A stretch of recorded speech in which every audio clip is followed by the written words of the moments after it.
Thank you very much for visiting my channel. If not difficult, like and subscribe to my channel to always be aware of events. Thank. Russia has mined a huge hydroelectric dam in southern Ukraine in a plot to unleash a devastating flood, officials in Kyiv have warned. Moscow's nuclear blackmail had failed and the Kremlin was now resorting to new scare tactics, the head of the Ukrainian presidential office Andriy Yermak said last night. Ukraine will not succumb to peace by coercion, he added. They won't break us. We will hit back even harder.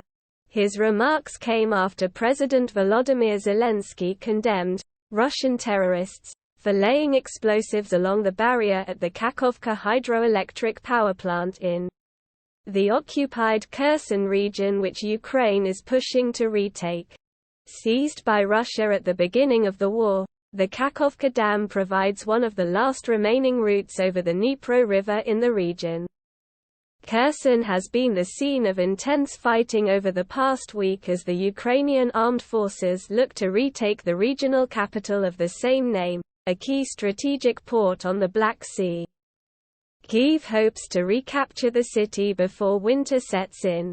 In a desperate attempt to hang on to the territory, Russia yesterday ordered 2,000 conscripts to be dispatched to the area.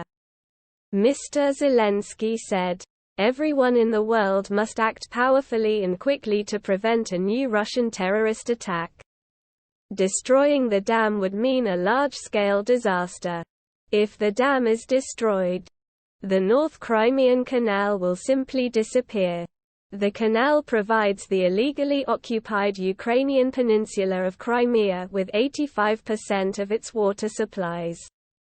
Mikhailo Podolyak, another top aide to Mr. Zelensky, said Moscow's move was an attempt to halt the Ukrainian advance across the Kherson region.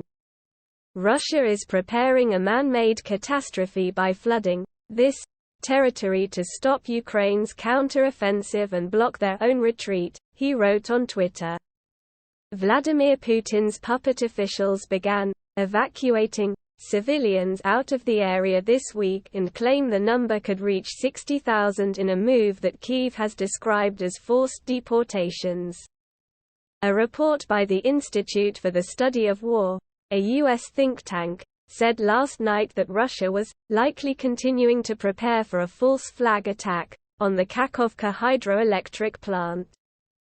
It added Moscow was creating the information conditions for Russian forces to blow up the dam after they pull out of western Kherson. The ISW suggested Russia would then accuse Ukraine of flooding the river and surrounding settlements. The Russian tabloid Komsomolskaya Pravda, a Kremlin mouthpiece, said it would be difficult to survive such a grandiose water apocalypse. In a self-styled, exclusive investigation, warning of major floods lasting 3 days, the newspaper said. In the event of a dam explosion, a wave 5 meters, 16 feet, high will go down the Dnipro at a speed of 25 km per hour, 15 miles per hour. It would wash away all the coastal villages that it met on the way. In 2 hours, this tsunami would be in Kherson. The propaganda campaign underlines Russia's desperation to hold on to the only regional capital it has successfully occupied in its 8-month invasion. Retaking Kherson would be a significant morale boost for the Ukrainians, who have faced a barrage of deadly attacks by Iranian suicide drones over the past 2 weeks. The Ukrainian Air Force said yesterday it was taking down 85% of the drones fired by Russia, but their deployment is forcing Kyiv to use up vital air defense supplies. If you liked the video, please like and subscribe to my channel to stay up to date. Peace for everyone.